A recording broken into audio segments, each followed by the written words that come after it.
Hi friends, welcome back to my channel and a very special welcome if you're new here. My name is Jen. I'm a certified weight loss and nutrition coach who has lost and maintained a 140-pound weight loss, and it is Friday, so it is weigh-in day, it's update day, it's let me tell you what's been going on day, and I have, if you missed it, I have some pretty devastating news to share with you today. Okay. As well as my weigh-in for the week. Give this video a thumbs up, subscribe, turn your bell on, because I upload 4 to 5 videos every single week. Down in the description box, I will have nutrition coaching. Highly recommend those personalized macros and calories. That's what I follow to lose and maintain my weight loss, as well as one-on-one coaching. If you want to talk with me directly, have questions, need support, I am here to help. My free Facebook group, links to my favorite things are all down below for you. So let's jump in. We've got a lot to talk about.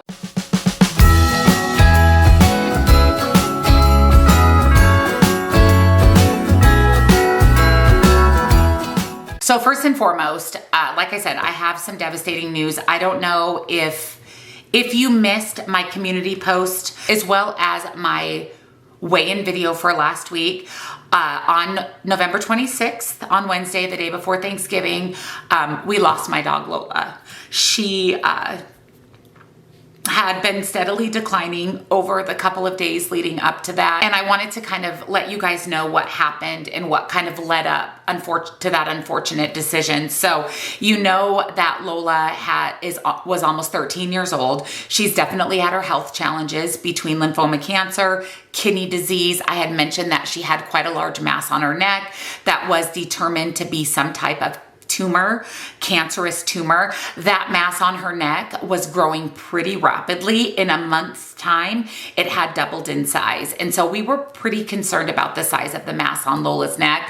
And I let you know that her oncologist had recommended that we bring Lola in. She was supposed to go in the day after Thanksgiving and get some blood work done to see where her kidney levels were at, to see if she was a candidate to potentially have that mass removed. That's the only way to get rid of it.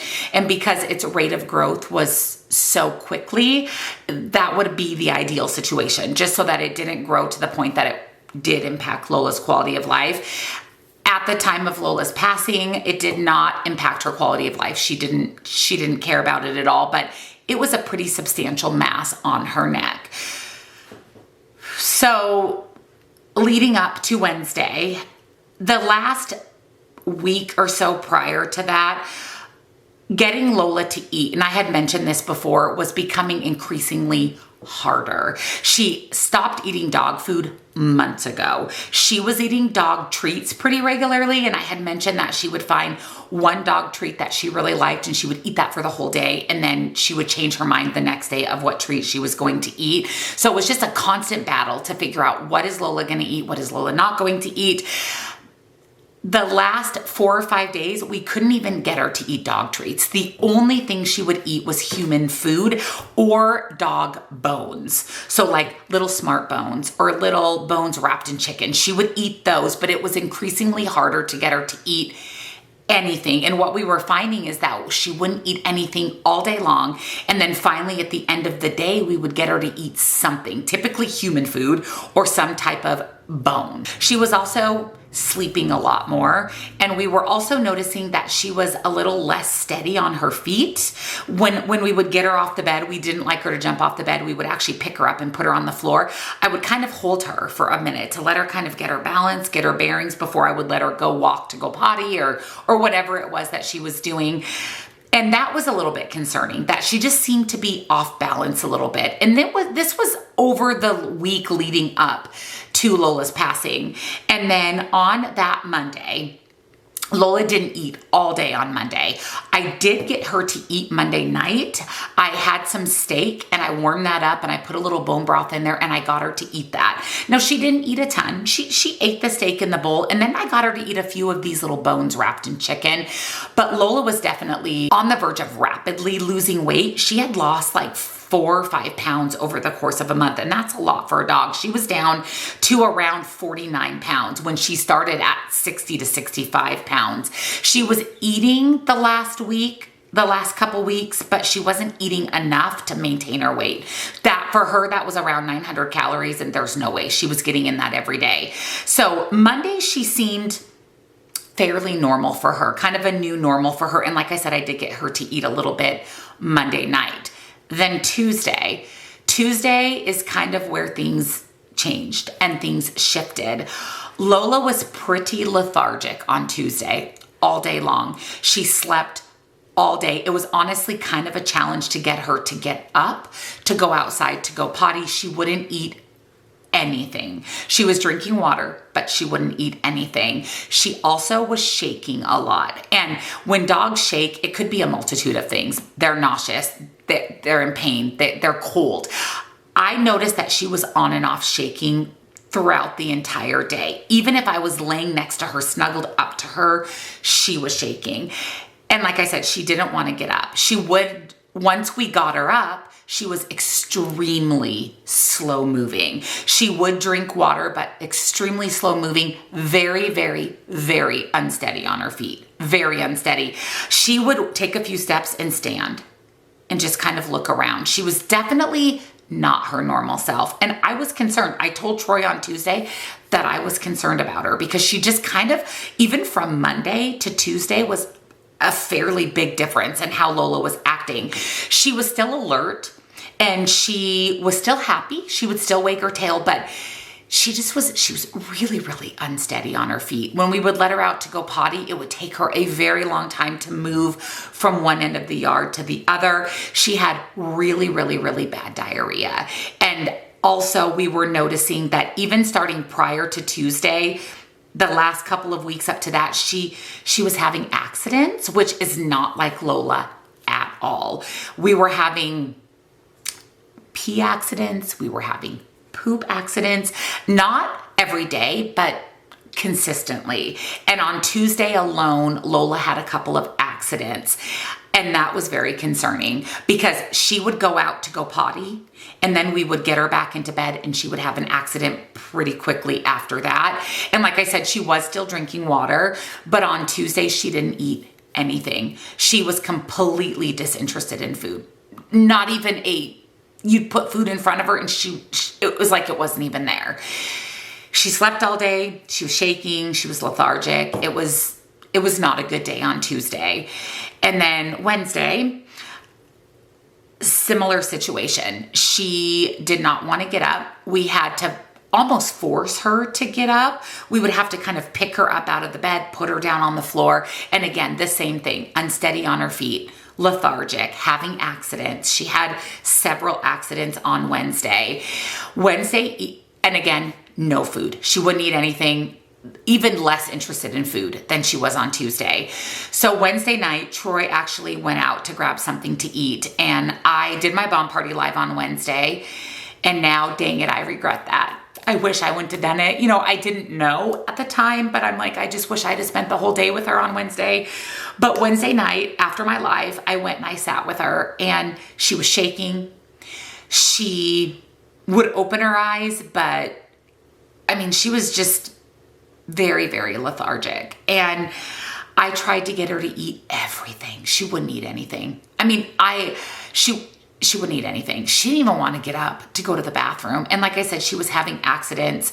And it was about 5:30 on Wednesday. And like I said, Troy left. And I got on my phone and I Dr. Googled end of life for dogs. Like, what are the symptoms of a dog in their final days? And Lola had every single one of those symptoms outside of vomiting. She had every single one of the symptoms: unsteady on her feet, lack of food, lethargic, losing control of their bladder. She had every single symptom. And I texted Troy and I said, I think we need to take Lola to the emergency vet. She had a vet appointment on Friday, again for the blood work to see about removing her mass. And he said, well, do you want to wait till Friday? I mean, the next day was Thanksgiving. And I said, I don't think we should wait till Friday. And you guys, she's shaking. She's not Lola. And I've had Lola for 12 years. She's not Lola. And so he came home and we carried her to the car, wrapped in a blanket, and we drove almost an hour to the emergency vet. And on the way there, I just kept saying, I just hope she can come home. I hope she can come home. I didn't know exactly what was going on, but I had an idea that these were the symptoms that I was fearing for the last 12 years. And we get Lola to the emergency vet. And to be honest, she's the most alert she's been at the emergency vet. She does walk into the vet. They get us into a room. They take Lola's vitals and they say, okay, she's not in immediate danger. She's not at risk. So at an emergency vet, any emergency or at-risk patient gets helped first. We got to the vet around 6:30 p.m. Again, they took Lola's vitals. The entire time we were at the vet, she just laid wrapped in her blanket on the floor, and I laid with her on the dirty vet floor. I did not care. I snuggled her the entire time. You guys, I was exhausted. I had been up since like 3 a.m. I was mentally, emotionally, physically exhausted. I just laid with Lola on the floor. They ended up, taking her back. They wanted to run some blood work, which is exactly what we needed to do to see what was going on with her blood work. They also did some x-rays. They wanted to see, what was going on inside Lola's body. And they did that, and we didn't actually see the doctor until around 10:30 p.m. So we had been there for about 4 hours. Now people were coming in and out, checking on Lola. I tried to get her to eat, nothing. She honestly, she laid on the floor, wrapped in the blanket. And when people would come in and out of the vet's office, she would open her eyes and look, and she was alert, but she didn't get up. She didn't have any concern with the people coming and going. And when they would take her to the back, they would actually carry her, or Troy would carry her to the back.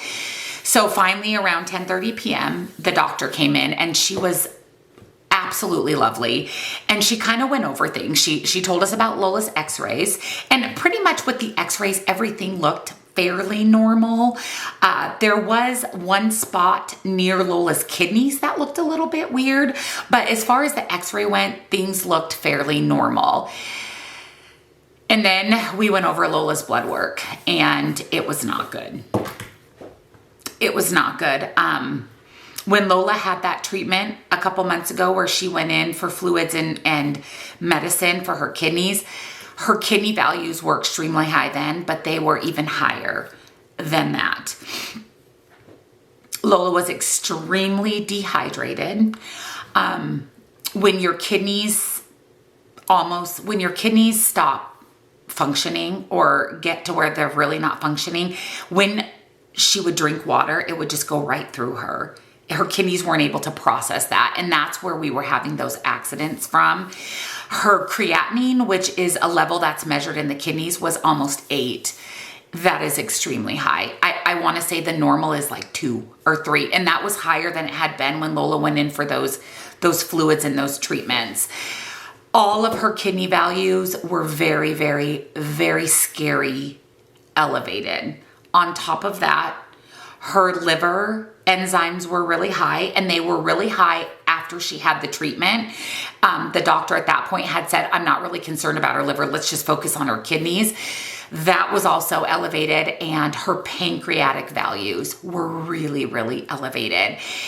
And when the doctor would touch Lola's abdomen, she would flinch. So we don't know exactly what was going on, but her blood work essentially showed that she was in kidney failure.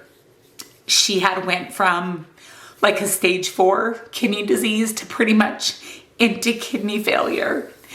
And kidney failure is not reversible. She said that due to that alone, Lola was not eligible to have the mass removed on her neck. She also thought that there was a possibility that her lymphoma had returned in a different way, and that's why maybe there was that weird look to her kidneys, the misshapen of her kidneys. There was the issue with her liver, her pancreas. Touching Lola and having her flinch indicated that there was some type of maybe swelling or issue internally. She also did an ultrasound. She did not charge us for it, and she really wanted to look more at Lola's kidneys and liver, and everything just looked abnormal, especially Lola's kidneys. And she said that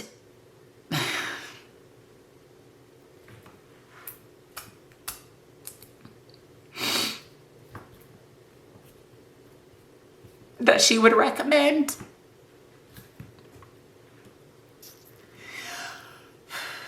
euthanasia for Lola because she was in a lot of pain, and that's why she had been shaking so much. That was an indication of pain.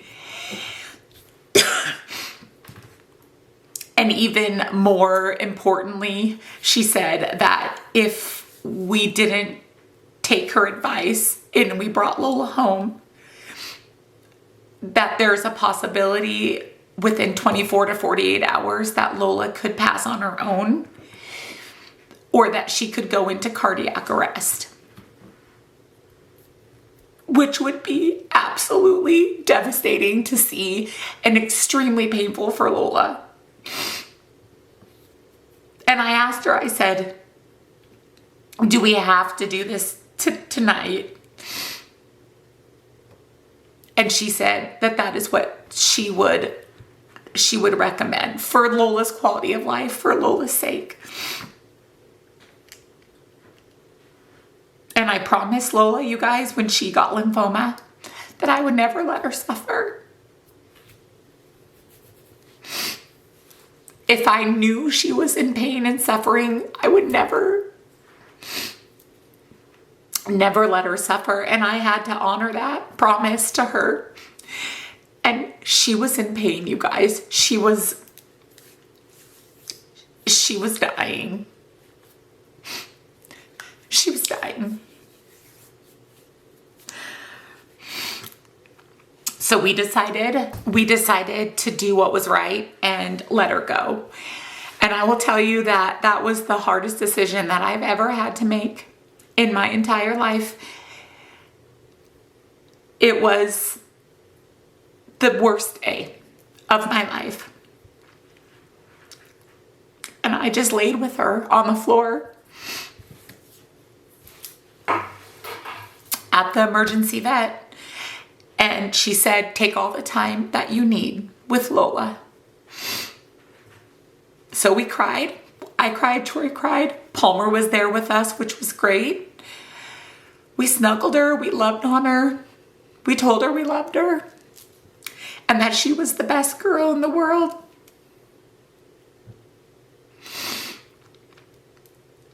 And then they came and got her. And they took her to the back to put the catheter in. And I went to use the restroom and I saw her in the back getting her catheter in. And she's alert, you know, she's just kind of looking around. She seemed alert. And I was like, maybe she's okay.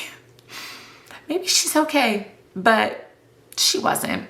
She wasn't okay. So as they were putting the catheter in, they came and let us know what our options were, gave us the price, allowed us to pay. So once Lola passed, we were able to just leave. We didn't have to stop at the front desk.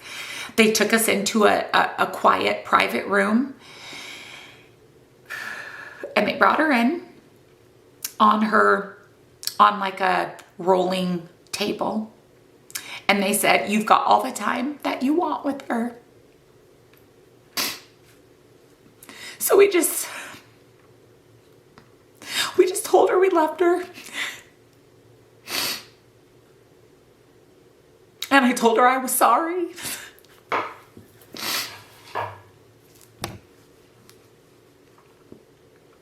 And she kissed me just 20 times. She kissed me, gave me all the kisses, and I knew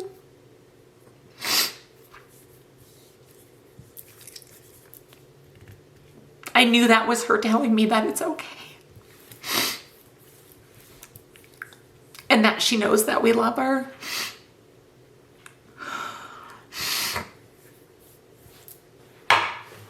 So they came in and they asked if we were ready.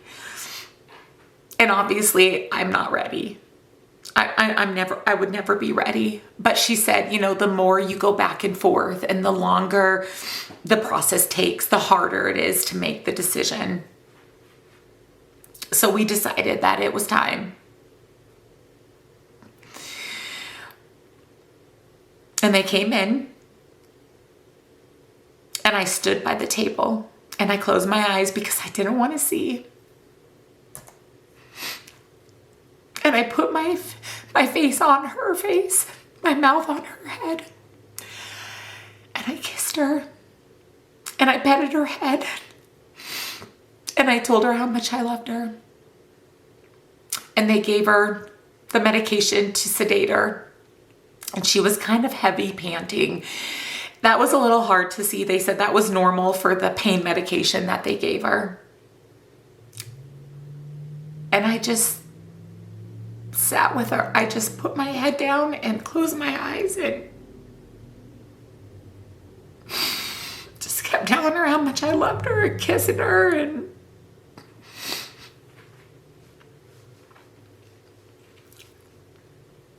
And then she let me know that Lola was gone. And I was sobbing. I was having a bit of a panic attack. And to see her there, just lifeless, was devastating. And I took off her collar.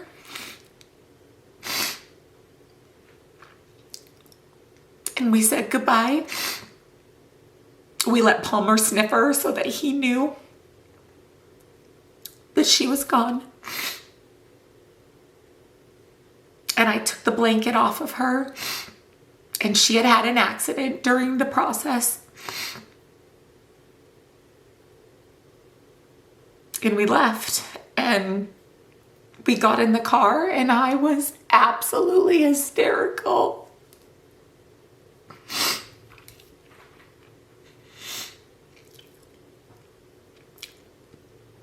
I couldn't catch my breath. It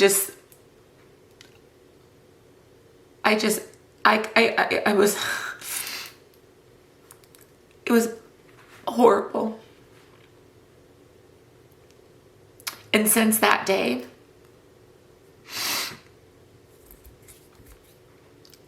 I feel lost, lonely, empty, miss her. I have her picture on my phone when she was happy and smiling, and I look at it 100 times a day. I sleep with Lola's collar.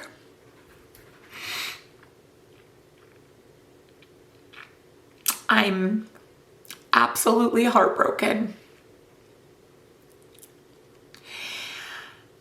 I feel like I'm never going to 100% be okay. I feel like I'm gonna be sad for the rest of my life in some type of aspect. I miss her a lot. I still catch myself being mindful of things. Like Lola hated any kind of beeping, and I started the oven the other night and I was like, oh no, I hope she didn't hear the beep. I'm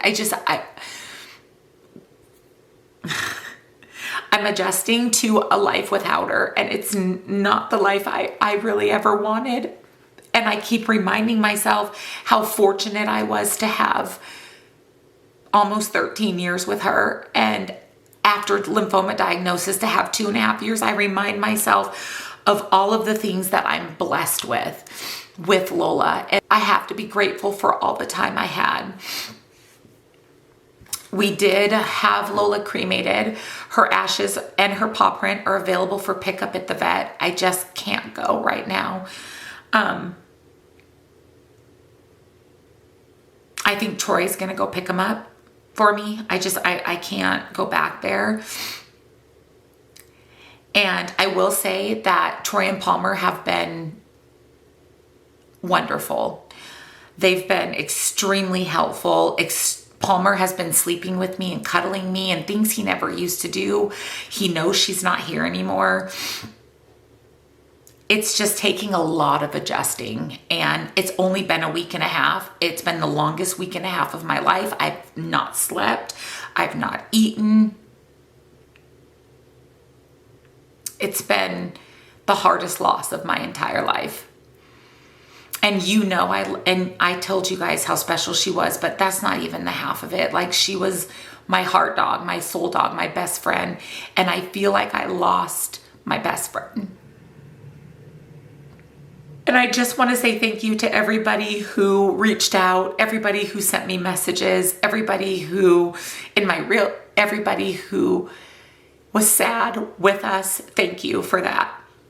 And like I said, I'm trying to adjust to a new normal. I'm trying to do my normal routine, keeping myself busy because that takes my mind off of things. But I'm sad and my heart is broken. Just going to do my best to remember the good and be thankful for all the time I got with her, and remember her big brown eyes and her smile and the funny things she did and her bathing in the sun, and just hope and pray that she's bathing in the sun with Diesel.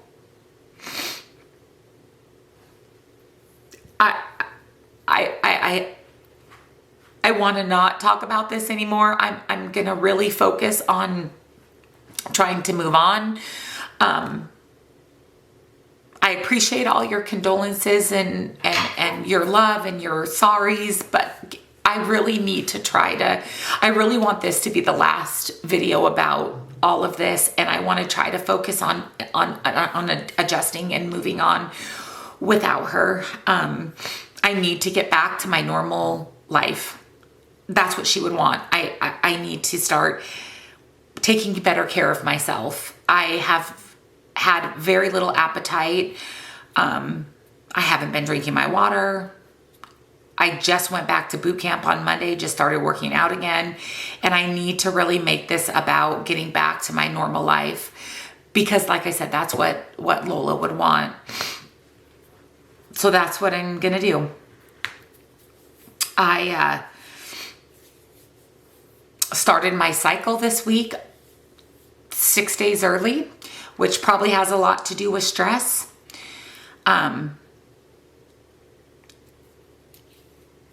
When I stepped on the scale this week, I have lost almost 2 pounds, 1.8 pounds.